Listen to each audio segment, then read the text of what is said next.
Ok. Ok. Bon, on s'était arrêté ici. Hein. Bon, on avait créé la classe personne, la classe étudiant, la classe employé, n'est-ce pas? Il restait maintenant à définir l'interface. Par exemple, ça. Donc, comme ce que je vous avais dit, l'interface maintenant n'est rien d'autre qu'une classe qui n'a pas d'attribut ni de méthode, mais aura seulement des signatures de méthode. Et ces signatures de méthode aussi, on les appelle même des méthodes abstraites. Parce que lorsque vous finissez de définir, donc l'interface est très facile à définir. Vous mettez seulement des signatures de méthode. Maintenant, ces signatures de méthode, on les appelle aussi des méthodes abstraites. D'accord.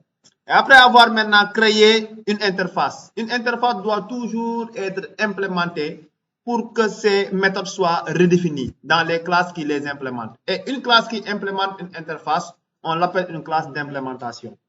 On est d'accord. Et nous, si vous regardez bien, ce sont ces classes-là employées et étudiants qui vont implémenter l'interface. Vous avez vu la relation d'interface. Hein? Ok. Maintenant, ce n'est pas toujours dit aussi que ce sont ces classes-là. Donc, vous pouvez avoir d'autres classes d'implémentation qui sont différentes de ces deux classes. Exemple, regardez ici, l'exercice, par exemple, même ici. Ça, c'est l'exercice qui suit. Donc, regardez ici, vous avez la classe produit, vous avez l'interface e-produit, mais vous avez ici une autre classe différente de produit, nommée produit imple. En général, même les classes qui implémentent des interfaces, on les appelle produits imple. On est d'accord? Et ici, vous avez produit imple qui implémente cette interface-là. On est d'accord? Bon, ces relations ne signifient rien. Hein. Ce qui est plus, bon, c'était juste pour dire qu'on a besoin de la classe produit dans l'interface e-produit. Mais c'est ces relations maintenant qui signifient quelque chose. Et ces relations veut dire quoi? Produit imple va implémenter e-produit, qui est une interface. Mais implémenter une interface revient juste à redéfinir les méthodes définies dans cette interface dans produit imple. Et redéfinir, ça veut dire quoi? Ou bien même définir, parce que ces méthodes qui sont ici ne sont pas encore définies. On a seulement là-bas ces signatures. Mais définir une méthode, c'est juste leur donner un corps. Et pour donner un corps à ces méthodes abstraites définies dans l'interface, il faut les définir là. Ah, d'accord. Donc, c'est notre cas, nous, ici. Quand on définit e-personne, si employé et étudiant implémentent e-personne, dans employé et étudiant, on va définir les deux méthodes. Regardez. Donc, pour ce faire, comment dirais-je? On va créer maintenant un autre package. Dans SRC, créer un package nommé service. Ah, d'accord. Et dans service, on va définir notre interface. Regardez comment on définit une interface. Regardez bien. Je mets clic droit, je mets new et je mets Java class. C'est bon, c'est comme si vous créez une classe. Mais là, vous avez maintenant la possibilité de choisir interface. Vous avez vu? Pour créer une interface, vous créez une classe et ici vous sélectionnez interface. C'est bon? Quand je crée maintenant interface, ici je mets i personne. Et si vous regardez bien, au lieu de classe, vous avez une interface. Ou bien encore, ou bien vous pouvez créer une classe. Regardez bien. Vous pouvez créer une classe. J'ai créé ici une classe. Regardez bien ici. Ça, c'est une classe. Ça, c'est une classe. Pour le transformer en une interface, vous modifiez. Au lieu de classe, vous avez interface. Et lorsque vous le faites, vous avez vu, l'icône a changé. Donc, vous pouvez le faire de plusieurs manières. Hein. Soit vous créez une interface directement, ou bien vous créez une classe et vous modifiez classe en interface. Et ici, on va définir maintenant deux méthodes qui retournent en void, saisie et affiche. Saisie et affiche. Donc là, je mets public, void, saisie,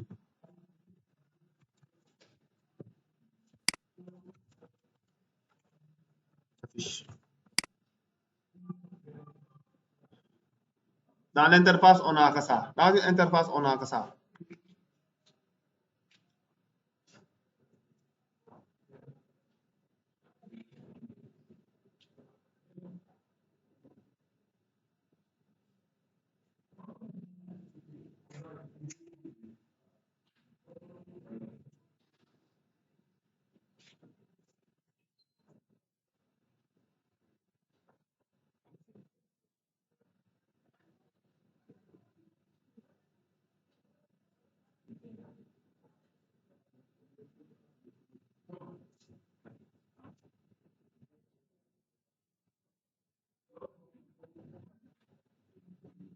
C'est bon, les gars?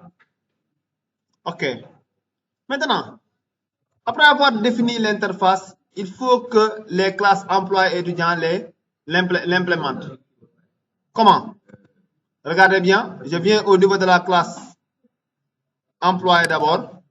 Au niveau de la classe employé hérite de la classe personne. Et en même temps, implémente, je mets ici espace, implements, personne. Mais regardez, quand j'appuie sur Entrée, quand j'implémente l'interface, j'aurai directement une erreur. À chaque fois que vous implémentez une interface, vous avez une erreur. L'erreur maintenant, ça veut dire quoi? Tout à l'heure, je vous ai dit que implémenter une interface, c'est juste définir ces méthodes, les méthodes de l'interface, dans la classe d'implémentation. Ici, notre classe d'implémentation, c'est employé. Donc, les méthodes saisies et affiches, on doit les définir dans la classe employé. Donc, c'est juste par exemple ici, l'erreur que vous avez, quand vous cliquez ici, regardez qu'est-ce que vous dit. Implement méthode. Les méthodes qui sont définies là-bas, quand vous appuyez sur Entrée même, il va vous montrer les méthodes qui sont définies ou bien les signatures de méthodes qui sont définies dans iPerson pour que vous leur donnez un corps dans la classe employé. Donc, quand je mets ça, il me dit quoi? Regardez, ça, ce sont les méthodes qui se trouvent dans service.iPerson. C'est la méthode saisie et la méthode affiche. On est d'accord? Et je mets OK. Quand je mets OK, je suis toujours dans la classe employé et regardez ici. Il vous demande l'erreur, c'était quoi? De donner un corps à ces méthodes. Et là, quand on veut donner un corps, on doit saisir les informations concernant l'employé. Et n'oubliez pas, ce qu'on avait fait au niveau de personne. Au niveau de personne, on avait défini une méthode qui permettait seulement de saisir le nom et le prénom. Donc, en revenant au niveau de l'employé, ici, je peux commencer par cette méthode. En mettant saisie, P qui est là, ça me permet de donner le nom, oui, comment vous allez, le nom et le prénom de la personne. Mais de l'employé. Mais l'employé est une personne. Mais est une personne qui a un nom, un prénom, une fonction et un salaire. Donc ici maintenant, je vais continuer pour la saisie. Soute.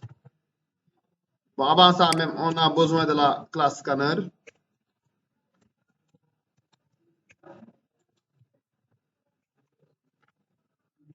Comme ça.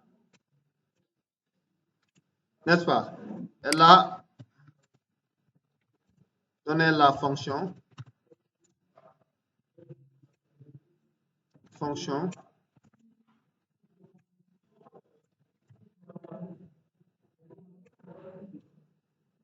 Et ici, on contrôle la saisie du salaire. Le salaire ne peut pas être négatif. Ah, d'accord. Donc, je mets ici soute.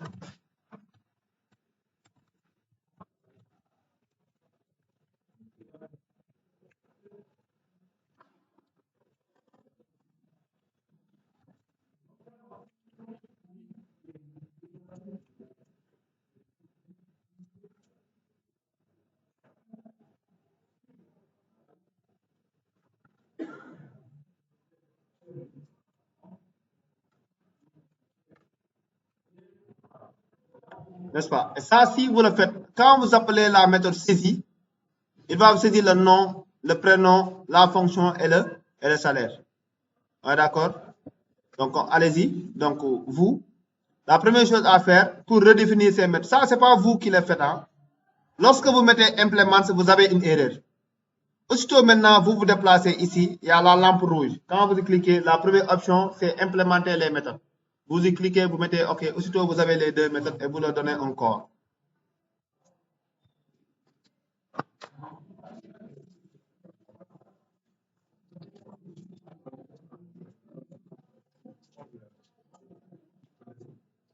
C'est bon, vous avez fait ça.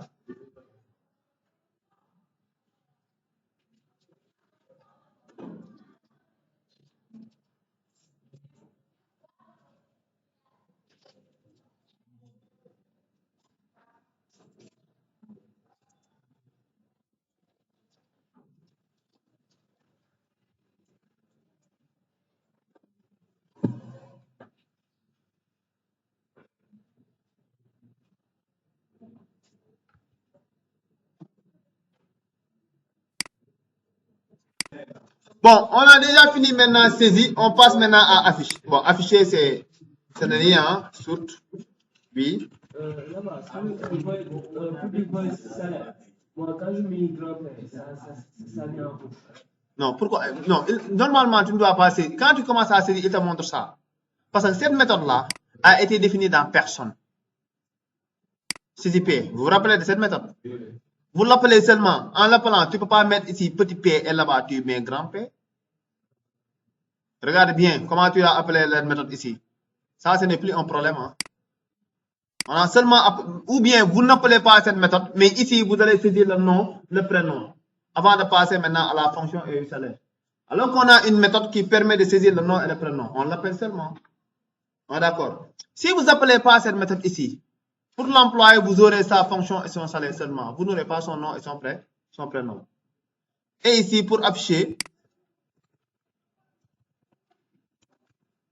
on a nom, point tout, uppercase,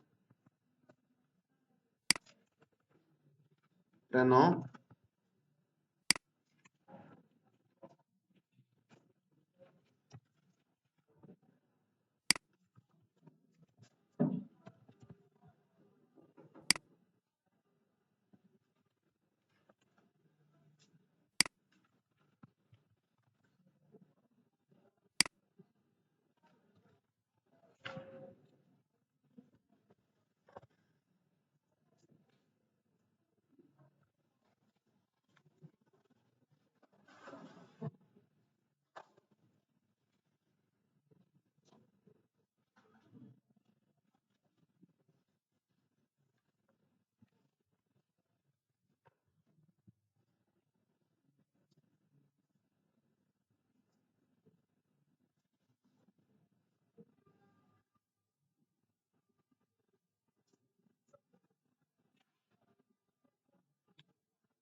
Bon, pour l'affichage, vous affichez seulement le nom, le prénom, la fonction et le salaire. Et si vous finissez, ce qu'on a fait ici, vous le faites avec la classe étudiant. La classe étudiant, hein? La classe étudiant aussi.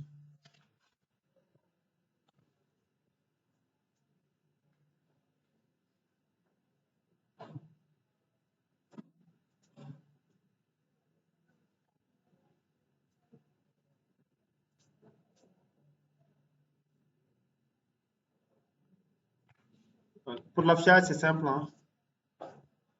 OK. Maintenant, quand on finit, on passe à la classe étudiant. On fait la même chose, implements i personne. J'ai une erreur, je viens là, j'implémente maintenant les méthodes. Oui, OK. Pour la méthode saisie, on appelle encore saisie P pour que nous saisisse le nom et le prénom. Et ici maintenant, matricule reçoit, generate matricule. Avant maintenant de saisir la moyenne. Sous données.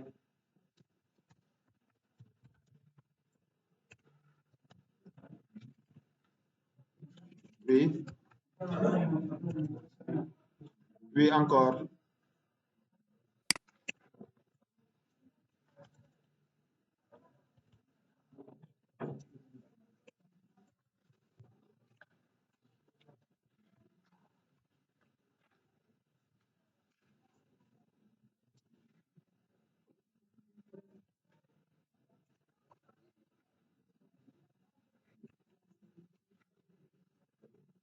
while moyenne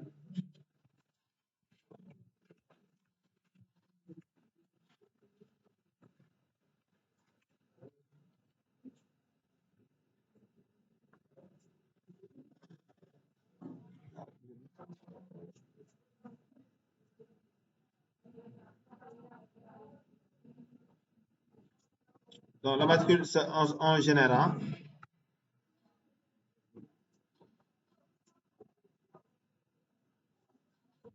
Pour l'affichage, on peut aussi.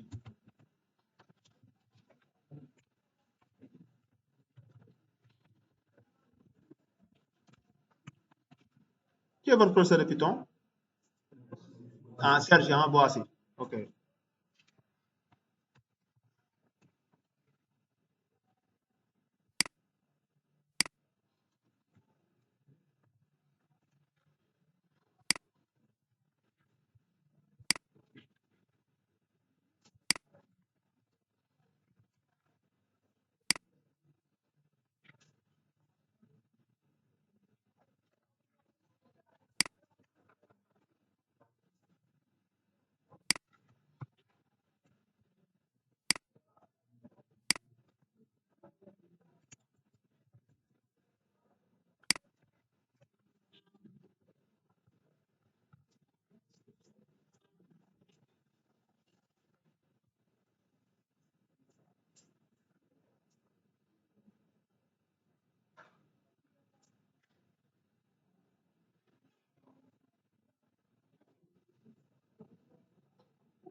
Après, on va initier un peu. Bon, je veux que vous ayez un petit aperçu sur les listes et les tableaux qu'on fera prochainement après l'évaluation.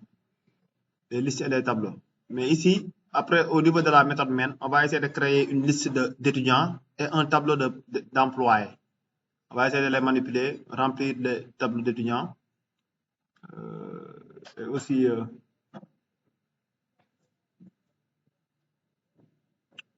remplir la liste d'employés des affichés seulement. Hein.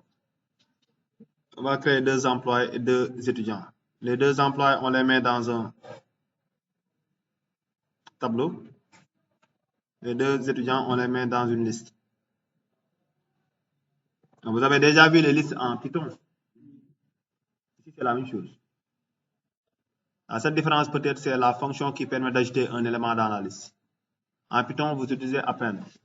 Par contre, ici, vous utilisez add. Add, ajouter.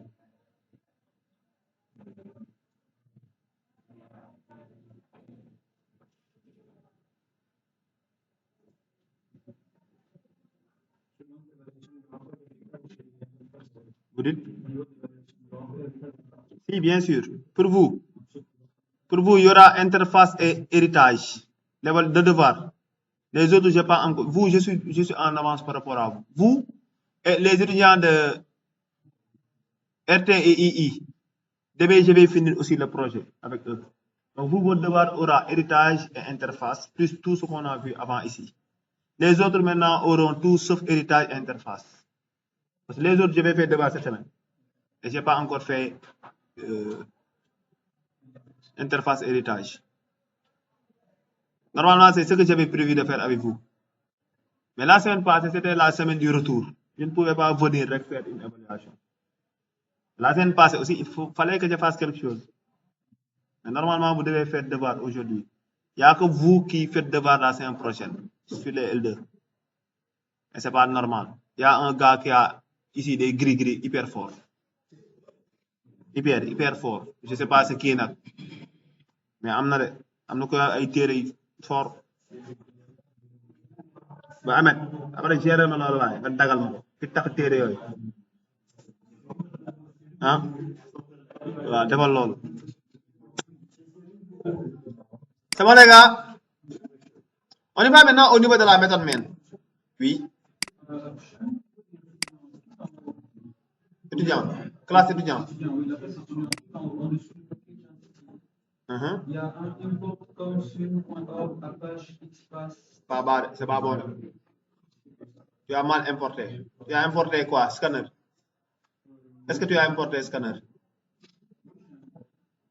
quel scanner qui se trouve dans quel package Java bon utile non non non regardez les gars regardez bien je vais enlever ça faites très attention lorsque vous importez regardez ici j'ai un problème je mets quoi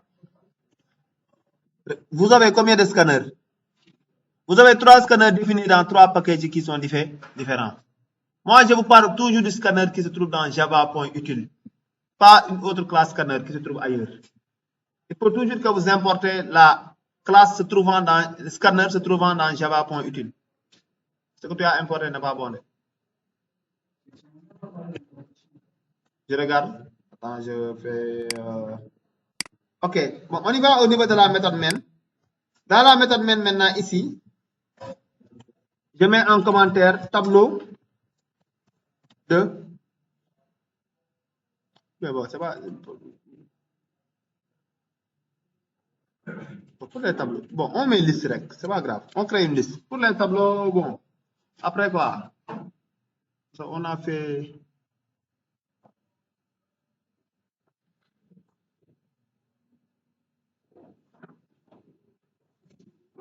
on crée une liste oui employé oui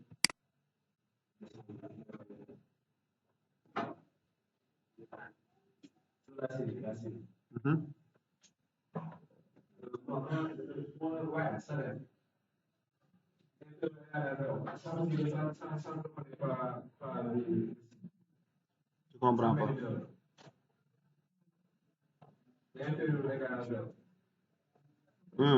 tu as mis quoi quel genre d'erreur tu peux la lire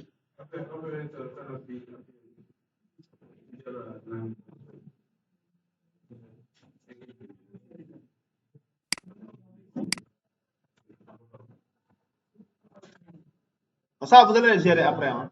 Oh regardez Mambay et Tchoud suivez après vous allez gérer ça après on va créer maintenant une liste donc les gars je vais créer ici une liste mais on n'entre pas dans les détails parce que le chapitre suivant on va parler des listes hein, les ensembles comment on crée ici une liste on met liste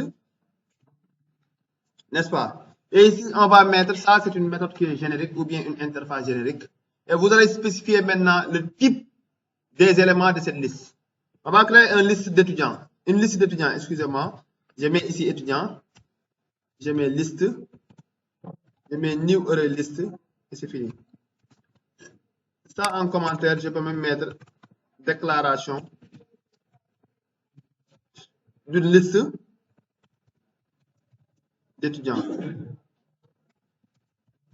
ah, d'accord oui c'est bon vous dites ah, oui Michel ok donc ça c'est la déclaration d'une liste d'étudiants on est d'accord après avoir déclaré maintenant la liste vous pouvez même par exemple bon dans une liste maintenant vous pouvez mettre autant d'étudiants que vous voulez mais nous ce qu'on va faire bon essayons de mettre seulement n par exemple ici on déclare n n'est rien d'autre maintenant que le nombre d'étudiants à mettre dans la liste donc ce qu'on va faire ici do scanner new scanner system point in should donner le nombre d'étudiants ah, d'accord de soi scanner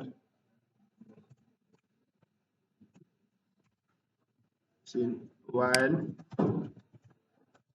n inférieur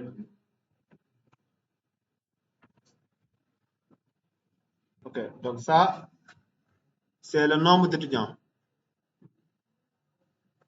Après avoir saisi maintenant le nombre d'étudiants, je mets ici sous remplissage de la liste d'étudiants.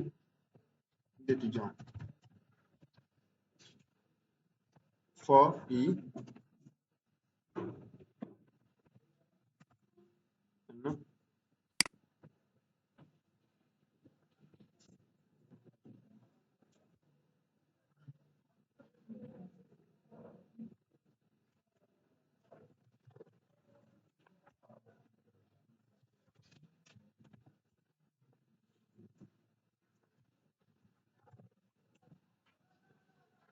Saisie, pas saisie P, mais saisie.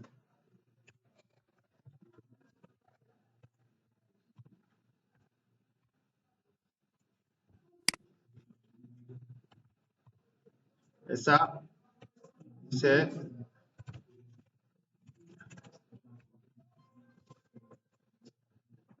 affichage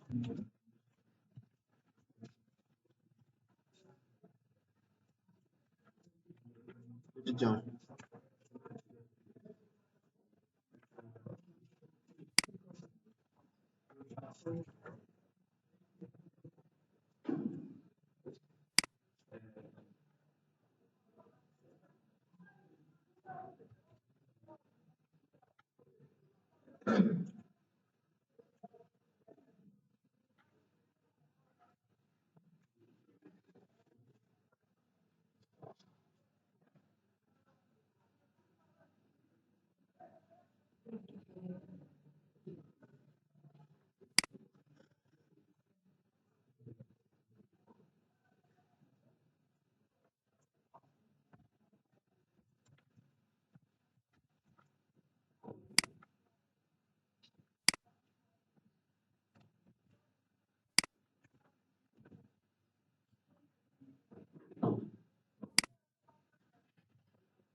Donc, vous me donnez 2 minutes, j'explique ça et vous continuez à apprendre, s'il vous plaît. Suivez d'abord. Ok. Bon, ici, ça c'est la déclaration. Ça, on va y revenir hein, prochainement. Hein.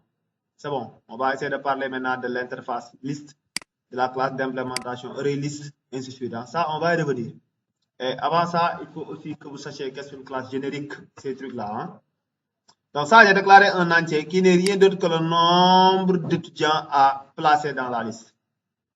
Ça, c'est le remplissage de la liste. Pour le remplissage de la liste maintenant ici. Si vous regardez bien, je suis dans une boucle maintenant qui va de 0 à n-1. Le nombre, bah, si je mets ici 3, j'aurai une liste qui ira de 0 à 2. 0 à 2, c'est la même chose que 1 à 3. Maintenant, je vais instancier. Regardez où j'ai instancié ici. À chaque fois que i est une valeur, j'ai un nouvel étudiant à saisir ces informations. On est d'accord, les gars?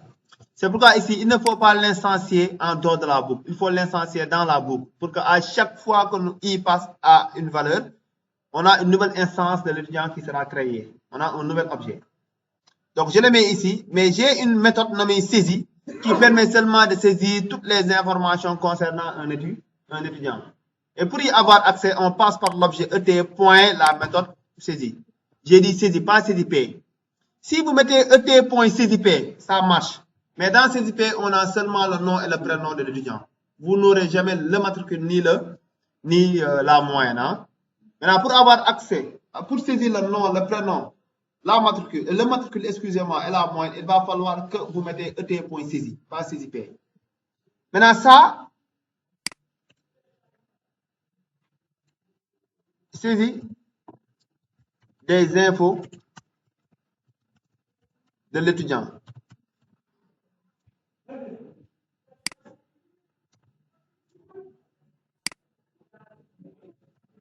Ah, d'accord. Après avoir saisi maintenant, les informations sont sauvegardées dans ET. Maintenant, c'est ET l'étudiant que je vais ajouter dans la liste, ici. Si c'était en Python, vous mettez le nom de la liste .append et vous donnez l'élément à ajouter. Mais si nous ajoutons dans la liste un étudiant, c'est nous qui l'avons dit. Donc ici, ET est un étudiant. Donc ici, je peux mettre quoi? Ajout d'un étudiant dans la liste. Mais regardez, là, je l'ai mis où? Excusez-moi, je l'ai mis où? Dans la boucle. Faites très attention. Si vous sortez l'ajout, vous le mettez en dehors de la boucle, déjà, vous avez un problème ici. ET ne sera pas visible en dehors de la boucle parce qu'on l'a instancié dans la boucle. Mais si, par exemple, ET, vous le sortez comme ça, vous n'aurez pas de problème. Mais le problème que vous aurez est que dans la liste, ici, il va afficher seulement, dans la liste, on aura un seul étudiant qui est le dernier étudiant qui sera saisi. Alors que nous voulons ajouter dans la liste tous les étudiants, tous les N étudiants. Hein? Donc, on le met comme ça. Ouais, d'accord. Quand je sors de la boucle maintenant, dans la liste, j'ai ajouté les N étudiants. Et ici, on me demande maintenant d'afficher la liste des étudiants. Et pour afficher maintenant, on a utilisé deux boucles qui sont différentes. Vous, en Python, comment vous faites pour avoir accès à un élément d'une liste? Vous mettez et l'index. Par exemple, vous mettez ici, vous mettez comme ça. Comment d'abord? Prochain. Par exemple, l'index. Ici, maintenant, ce n'est pas la même chose. Ici, on le fait si on a un tableau. Par contre, maintenant, pour avoir accès à un élément d'une liste, il faut passer par le nom de la liste. Point, la méthode get. Get permet de récupérer quoi? L'élément que se trouve à la position I de la liste. C'est la même chose pratiquement. C'est pourquoi ici, vous voyez, j'ai quoi? Liste.get. Et ici, je lui passe I. Si I est égal à 0, je veux avoir maintenant accès à l'étudiant ou bien aux informations de l'étudiant se trouvant à la position 0 de la liste. Ça seulement, c'est un étudiant. D'accord, les gars? Et quand je mets point affiche, c'est pour afficher les informations de cet étudiant. C'est comme quand je mets ici et.saisi. Donc, on pouvait le faire ici. Créer par exemple ça. N'est-ce pas? E qui reçoit ça.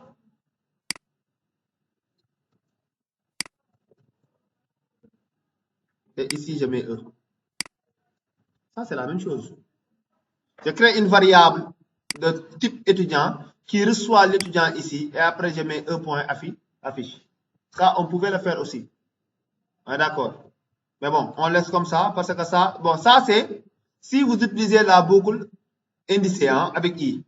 Par contre, maintenant, la deuxième méthode, si vous utilisez la boucle for each, vous n'avez pas besoin maintenant de list.get. Non, non.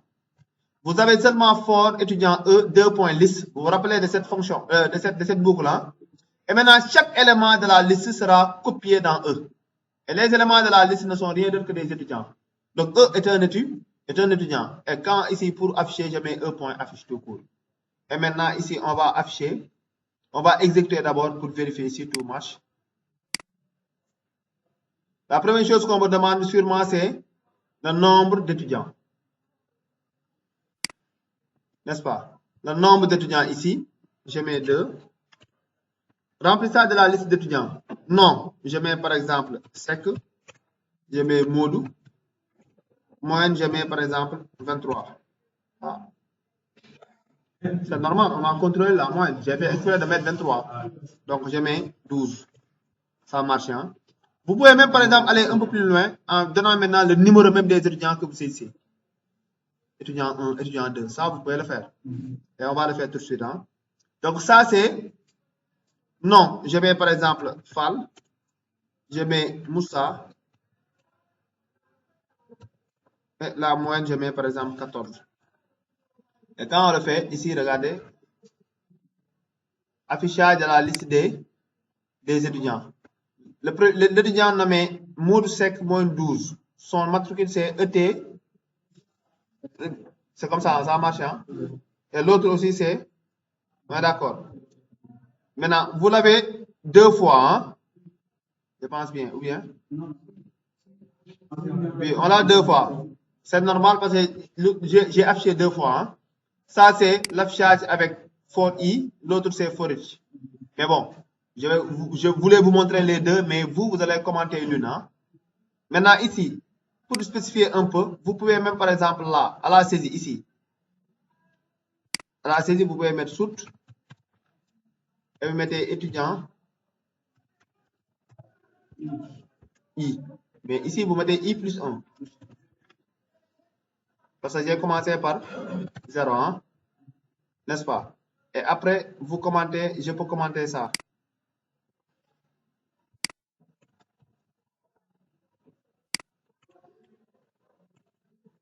Je peux commenter ça.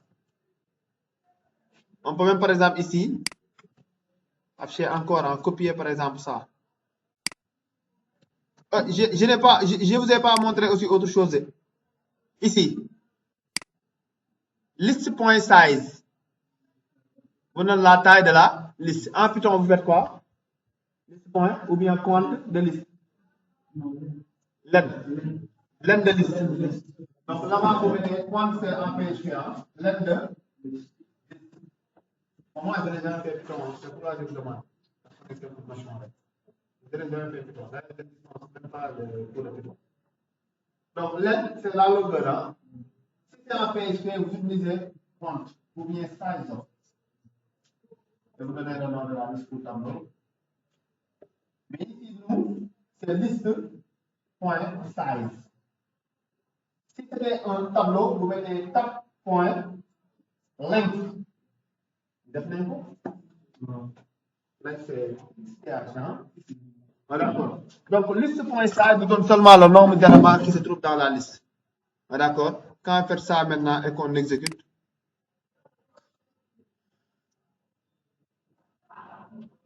on met encore deux derniers tests. Vous avez vu, l'étudiant numéro 1, on a Sophie, non, ça. Si, Sophie. Et là, on a S. À Djégol. Moins 20. Sophie, ouais. Applaudissons. Moins 20. Oui. Étudiant 2 maintenant. Fatima. Kébé. Fatima. Fatima à 20. Applaudissez. Donc, nous avons deux étudiants. Il y a, bon, ici, j'ai fait une erreur. Normalement, je devais mettre si. Donc, on a Sophie si. Et ici, on a Fatima Kébé. Hein. Les deux étudiants sont ex aequo. Applaudissons encore.